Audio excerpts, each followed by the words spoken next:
less lethal contingencies. Alan here again. All right. So today we're going to continue testing my, almost said Umrix, Beeman BP50. Okay. This Beeman BP50 has a tuning barrel with a tuning barrel extension on it, finished off with a barrel cover, okay, by HD24. All right. Pretty sweet, nice and clean.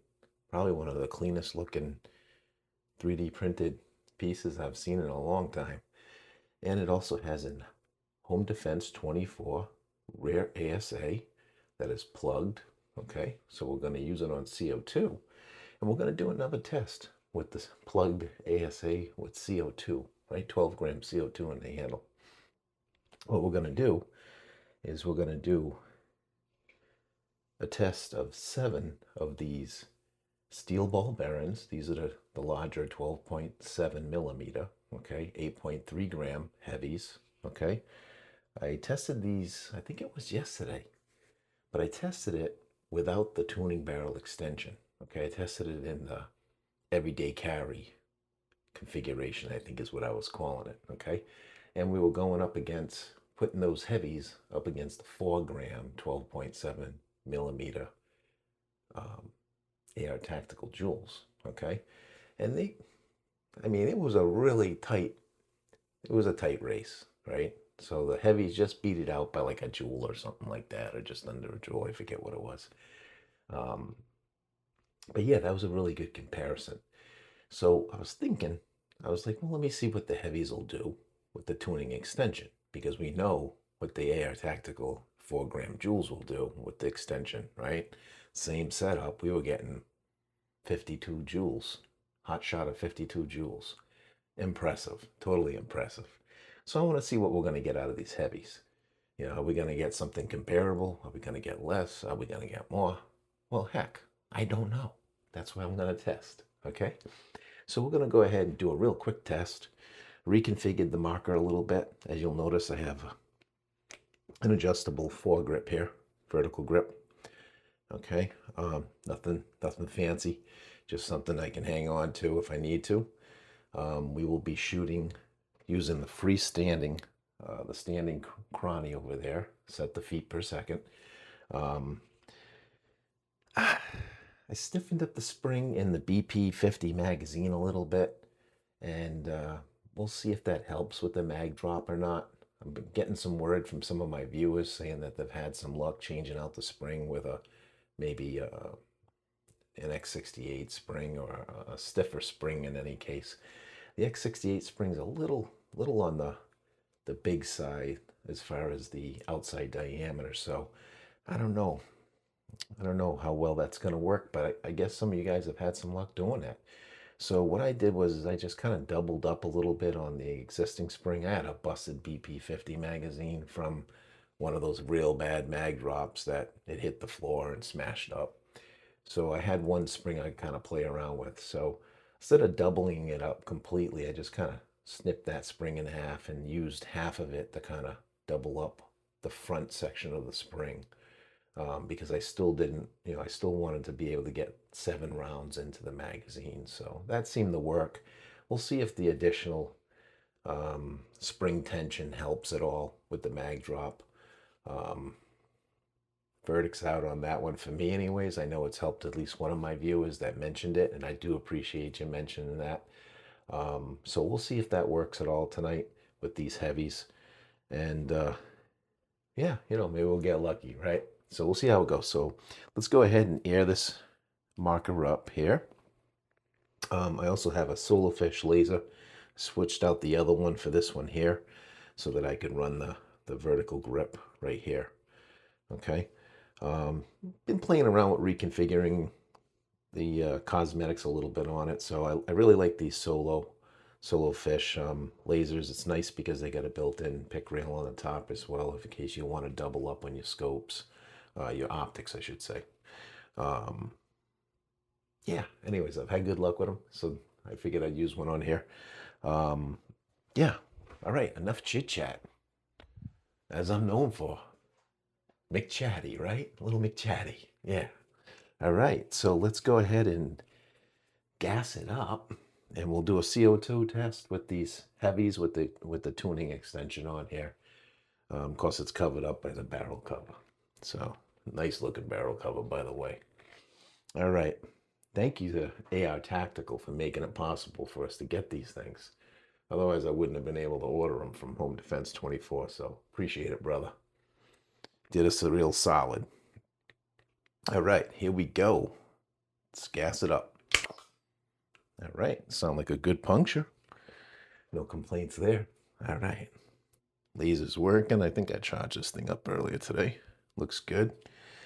All right, here we go. I'm gonna be careful because I can't lock the follower. I can almost get it down far enough to lock it, but I don't want to put too much tension on it. So without that follower being locked, you definitely want to be cautious loading this in there. So let's go a little easy. And we're in. We are in there. All right, so I'll just be calling out the feet per second. Okay. So what she looks like right now with the vertical grip. Okay. Just like that. You can also put it forward like that. All right. Looks kind of cool. I mean, I keep it in this configuration. I may order a different grip. I'm really falling in love and getting attached to these matrix skeletonized aluminum grips, vertical grips. I really love the look of them, and they're very comfortable. So I don't know. I might just buy another one. We'll see. All right. So here we go. Mag 1 8.3 gram heavies, 12.7 millimeter steel ball bearings, tuning barrel, HD24 rear, plugged rear ASA. And let me cup my hand under here in case the mag does drop. And let's see what we get out of these animals, huh? All right. Here we go. Shot 1, steel ball bearing. 350.3 feet per second. And that extra spring tension didn't really help me. Woo! All right.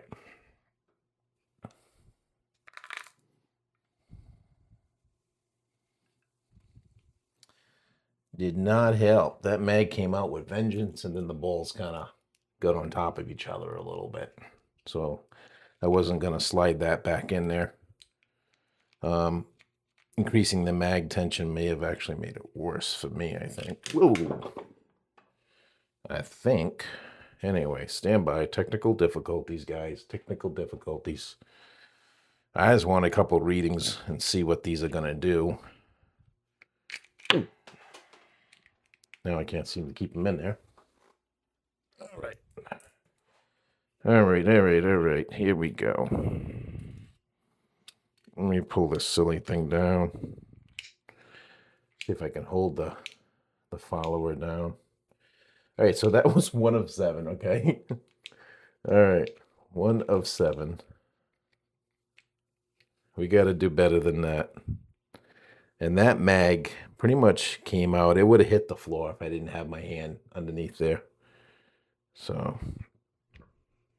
which incidentally, when you're shooting a pistol, that is kind of a natural place to put your left hand if you're a righty, is to cup it kind of under there. So it's, you know, it's not bad. It's when you go and use that X radar and you need your left hand, and then all of a sudden you get the surprise when the mag comes flying out, hits the floor, and breaks apart into a million pieces.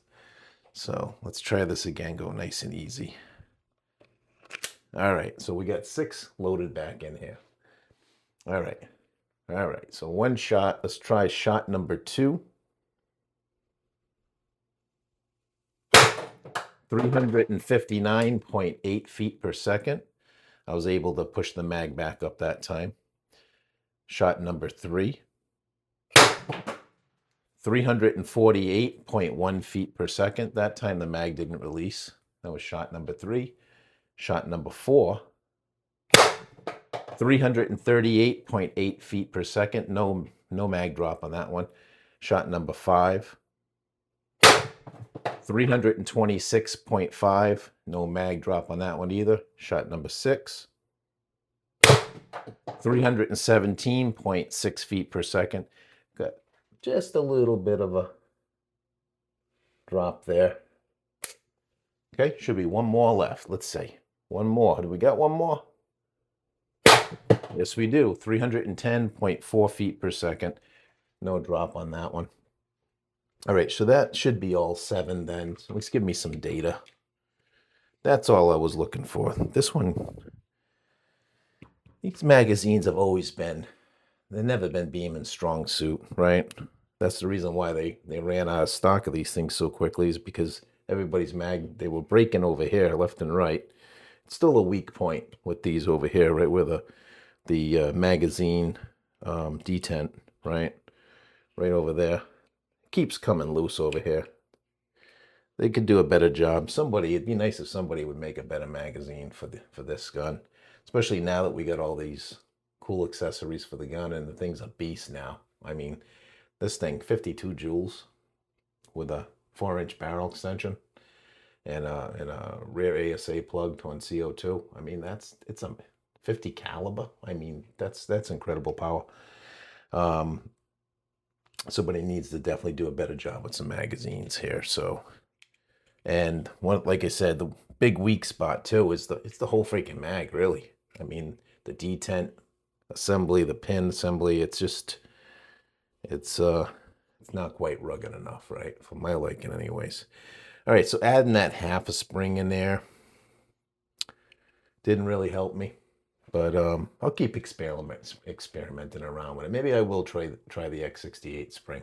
It's just when I tried to fit it in there, it was a little big. Didn't seem like the fowler was gonna. It definitely was too big to go up into the fowler, which is what the spring normally does. So I'll keep monkeying around with it, see if I can come up with something, do some more testing with it. In the meantime, all I can do is be ready to catch the magazine. That's it. Anyways, that's the test, guys. We got some numbers. I'll upload the joules. We'll get that converted. And yeah, so I'm going to continue doing testing. I got some more high pressure air testing to do.